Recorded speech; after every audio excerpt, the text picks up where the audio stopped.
மக்கள் செல்வாக்கு உள்ளவர் தான் நாட்டு மக்களுக்கு உதவி செய்ய முடியும். அப்படிப்பட்டவர் தான் புரட்சி தலைவர் எம்ஜிஆர் அவர்கள். புரட்சி தலைவர் எம்ஜிஆருக்கு மறைவிற்கு பிறகு புரட்சி தலைவி அம்மா வந்தாங்க. அம்மா என்ன பண்ணாங்க? பெண்கள் இந்த நாட்டுடைய கண்கள், பெண்கள் இந்த நாட்டை உயர்த்தணும், ஆண்களுக்கு நிகராக பெண்களுக்கு இருக்கணும்ன்றதான் 2011 2021 வரைக்கும் ஆட்சி 10 வருஷம் புரிஞ்சாங்க.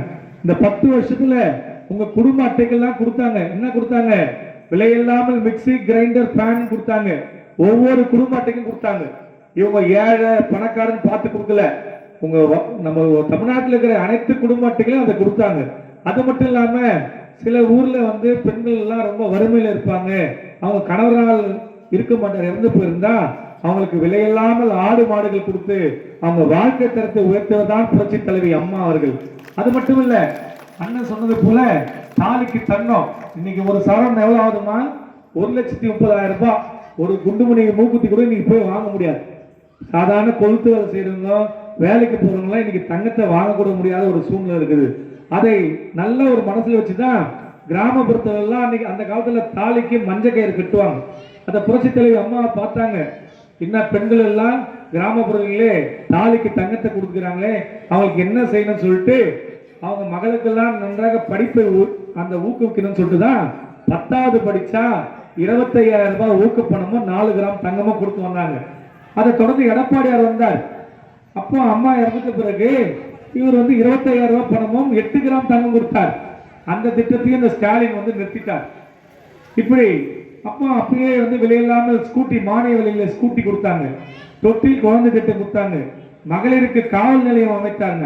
இப்படி ஒவ்வொரு திட்டமும் தமிழ்நாட்டு மக்களுக்காக பார்த்து பார்த்து வழங்குறதான் புரட்சி தலைவி அம்மா அவர்கள். அம்மா அவர்கள் 2016 நம்ம விட்டு பிரிந்து விட்டார்கள், இறந்துட்டாங்க. அதுக்கப்புறம் இந்த ஆட்சி எப்படி நடக்கணும்னு பார்த்தாங்க. திமுக என்னென்னவோ பார்த்தது. அன்னைக்கு ஒரு சாதாரண விவசாய குடும்பத்துல பிறந்தவர் தான்.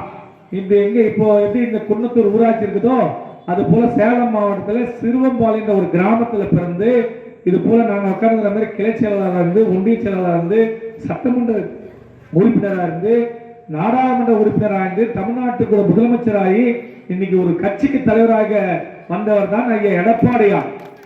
ஒரு விவசாய குடும்பத்துல பிறந்த அவரு புரட்சி தலைவி அம்மா இறந்த பிறகு அம்மா அறிவித்த எல்லா திட்டங்களையும் தொடர்ந்து செய்து வந்தார். அம்மா அறிவிக்காத திட்டத்தையும் சொன்னார். இன்னைக்கு கிராமப்புறத்துல நமக்கெல்லாம் தண்ணி பிரச்சனை ஏன் இல்லைன்னா, அவருடைய 4.5 வருஷ காலத்துல அனைத்து ஏரிகளையும் குளங்களையும் தூர்வாரினார். அந்த தூர்வாரின அடிப்படையில மழைகள் பெய்ந்து அந்த ஏரியில இன்னைக்கும் தண்ணி நிக்குது. மழை பெஞ்சாலும் மழை இல்லைனாலும் தண்ணி இன்னைக்கு எல்லா ஏரியிலும், நம்ம சுற்றுப்பட்டாரத்துல எல்லா ஏரியிலும் இருக்கிறதுனால நமக்கு தண்ணி பிரச்சனை கிடையாது. அப்படிப்பட்ட சூழ்நிலையை ஏற்படுத்துவதுதான் புரட்சி தமிழர் ஐயா எடப்பாடியார்.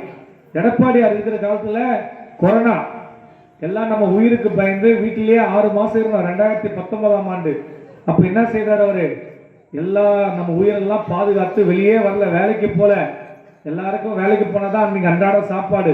அப்படி இருக்கிற பட்சத்துல கூட விலையில்லாமல் 20 கிலோ அரிசியை கொடுத்து வழங்கியவர்தான் புரட்சி தமிழர் எடப்பாடியார். உங்க ரேஷன் கார்டுல ரூபாய் 1000 ரூபாய் கொடுத்தாரு ஒவ்வொரு குடும்ப அட்டைக்கும். 6 மாசத்துக்கு அரிசி, பருப்பு, சக்கரைன்னு எல்லாருக்கும் ஃப்ரீயா கொடுத்தார். அதை தொடர்ந்து வந்த பொங்கல் வந்தது. பொங்கலுக்கும் அனைத்து குடும்ப அட்டைக்கும் ரூபாய் 2,500 ரூபாய் வழங்கினார். கொடுத்தாரா இல்லையா? அன்னைக்கு ஸ்டாலின் எதிர்கட்சி தலைவர் தான் சொன்னாரு, நீங்க ஏன் 5,000 ரூபாய் கொடுக்கலன்னு கேட்டாரு.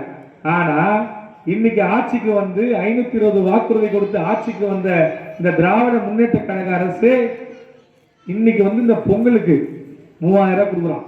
இத்தனை வருஷமா 4 பொங்கலுக்கு கொடுக்காதவன் இப்ப எலெக்ஷன் வருதுன்னு 2 மாசம் தான் இருக்குது எலெக்ஷனுக்கு. அதனால உங்களை ஞாபகத்துக்காக இந்த 3,000 ரூபாய் கொடுக்குறான். இது எவ்வளவு பொய்யான ஒரு வாக்குறுதி. 520 வாக்குறுதி கொடுத்து அதுல முதல் வாக்குறுதி என்ன? நாங்க ஆட்சிக்கு வந்தால் அனைத்து மகளிருக்கும் ரூபாய் 1000 ரூபாய் உரிமை தொகையாக கொடுப்போம் சொன்னா. 28 மாசம் ஆச்சு. 28 மாசம் ஆகியும் 1000 ரூபாய் கொடுக்கல. ஐயா எடப்பாடியார் சட்டசபையிலையும் பொதுக்கூட்டத்திலையும் பேசுறாரு, திரு ஸ்டாலின் அவர்களே 520 வாக்குறுதி கொடுத்து நீங்க ஆட்சிக்கு வந்தீங்க, ஆட்சிக்கு வந்த பிறகு நீங்க எங்க அந்த 1000 ரூபாய் கொடுத்தீங்கன்னு கேட்ட பிறகு 30வது மாசம் தான் கொடுக்குறான். அது எத்தனை பேர் கொடுக்குறான்? நம்முடைய தமிழ்நாட்டில் 2,16 லட்சம் குடும்ப அட்டைக்குது. அதுல 1 கோடி பேருக்கு தான் கொடுக்குறான். நம்ம ஊர்ல கூட பாதி பேருக்கு கொடுத்துட்டு பாதி பேருக்கு வரல. அதுக்கு என்ன சொல்றான் ஸ்டாலின்? தகுதி வாழ்ந்தவங்களுக்கு தான் அந்த 1000, தகுதி இல்லாதவங்களுக்கு அந்த 1000 அப்படின்னு இல்லைன்றான். அது எந்த விதத்துல நியாயம்? நீங்களே சொல்லுங்க. ஆட்சிக்கு வருவதற்கு முன்னால அனைத்து மகளிருக்கும் ரூபாய் 1000 ரூபான்னு சொல்லிட்டு ஆட்சிக்கு வந்த உடனே பாதி பேருக்கு மேல இன்னும் வரல. இன்னும் 40 லட்சம் குடும்பத்துக்கு தமிழகத்துல நான் உரிமை தொகை கொடுக்கல. இப்போ இந்த எலெக்ஷனுக்காக 10 லட்சம் பேர் கொடுத்துக்கிறோம். இது நியாயமா? ஒரு திட்டத்தை அறிவித்தால் அனைவருக்கும் கொடுக்கணும். நம்ம ஊர்லயே நம்ம வீட்லயே சண்டை வந்துச்சு. பக்கத்து வீட்டுக்காருக்கு வந்தா பேக்கர் வீட்டுக்கு வரல. அப்படிதா புரட்சி தலைவி அம்மாவோட ஆட்சியில் அது இருந்ததா? தைரியமா போனாங்க பெண்கள் எங்க போனாலும். இன்னைக்கு தினந்தோறும் நீங்க டிவி வச்சு பாருங்க, கொலை கொள்ளை இதுதான் நடந்துக்குது இந்த ஆட்சியில. எதுவுமே இல்லை.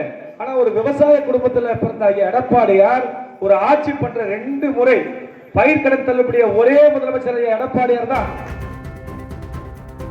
ராணிப்பேட்டை மாவட்ட கழக செயலாளர் சு ரவி அவருடைய வழிகாட்டுதலோடு சோளிங்கர் கிழக்கு ஒன்றிய செயலாளர் ஏஎல் விஜயன் அவர்கள் குன்னத்தூர் ஊராட்சியில் தெருமுனை பிரச்சார கூட்டத்தில் பேசிய வீடியோ காணொளி.